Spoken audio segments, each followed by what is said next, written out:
Hello everyone, and I have some great news. It's October 1st.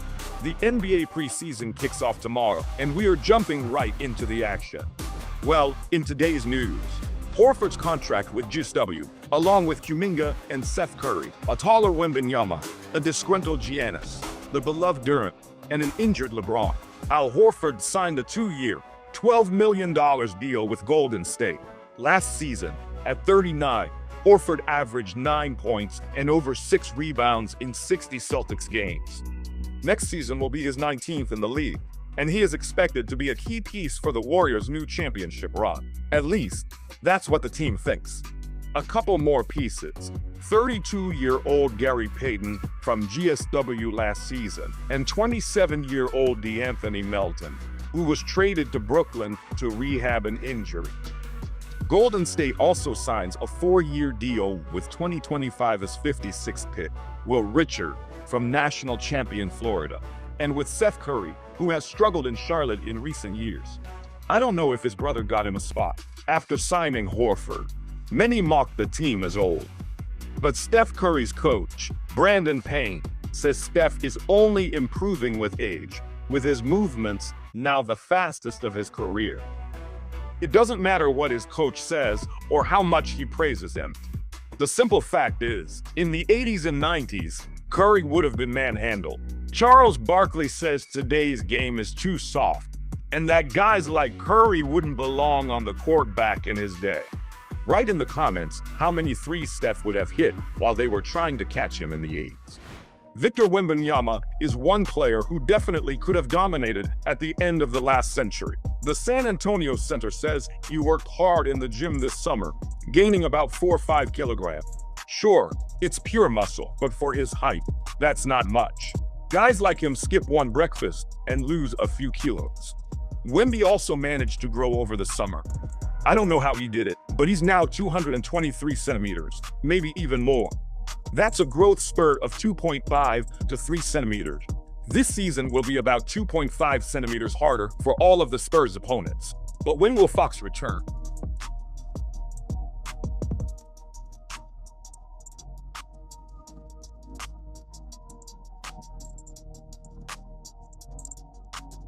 All these conversations mostly took place during Media Day before the opening of training camps and the preseason. Nikola Jokic looked like one of the happiest.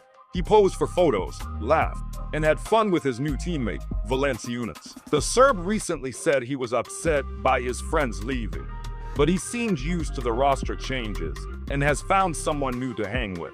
Here to win. And Jokic said that he plans to stay in Denver forever and noted the return of Bruce Brown, saying that he will save his career. Giannis Antetokounmpo missed Media Day and will also miss the start of training camp due to coronavirus. The Bucks forward is staying in Greece, waiting for a negative test. Right now, he's saying that he just wants to recover and help his team. He has to be a leader, has to be with his guys. However, there are other statements from Giannis that are slightly contradictory to what was just said. He says that he wants to play for a team that gives him a chance to win a title, and it doesn't matter if it's the Bucks or not. It's not respecting basketball, says Giannis, to not strive to play at the highest level, to want your season to end in April.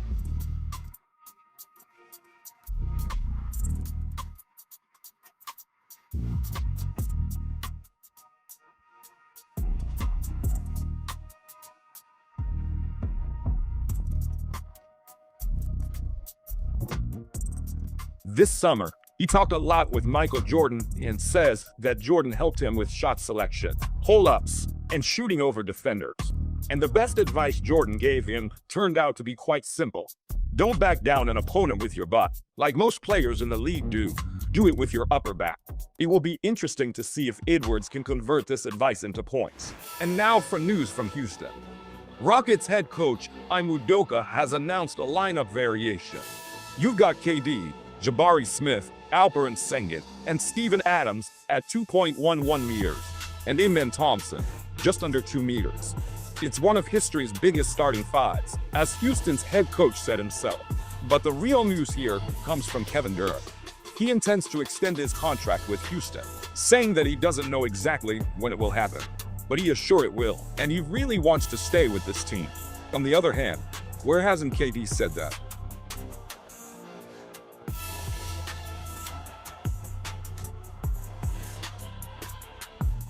And Steven Adams said that KD is a normal dude, a good partner, and not actually trash, as many people think. More news on KD.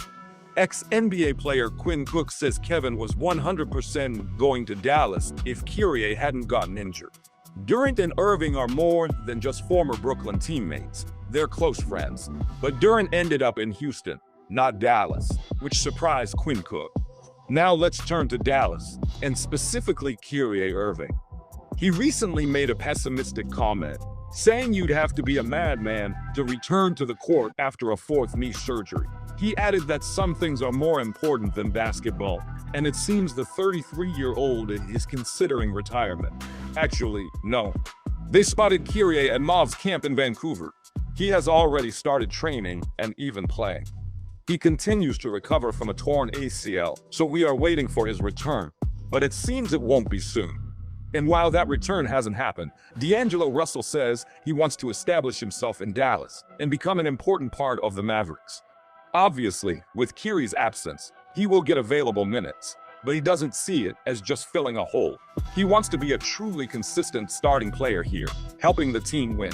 To be honest, I really doubt Russell will manage.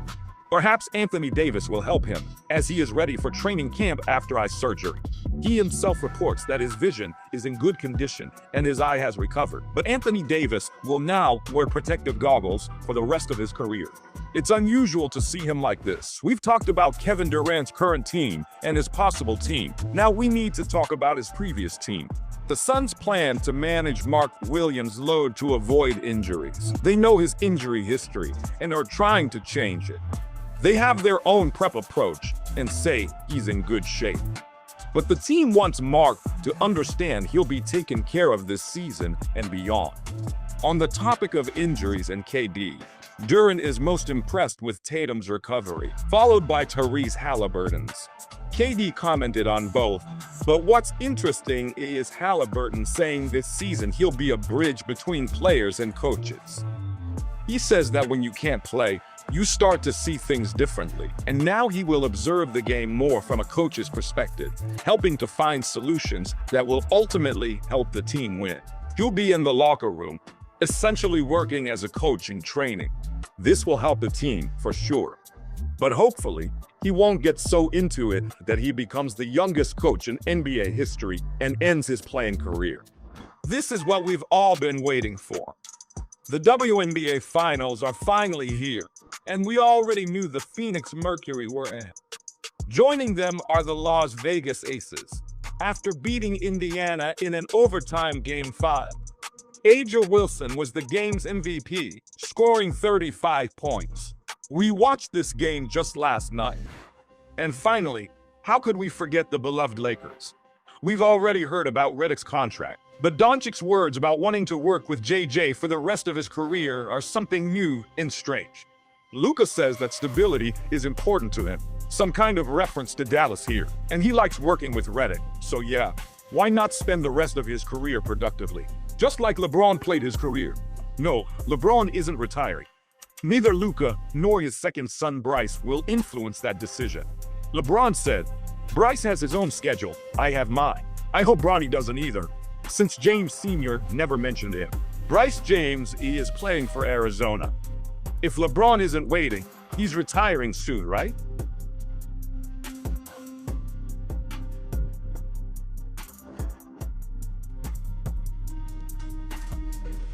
He's smiling as Lakers training camp kicks off, but he's missing the start and will likely sit out the entire preseason. JJ Redick says they will not rush LeBron's return.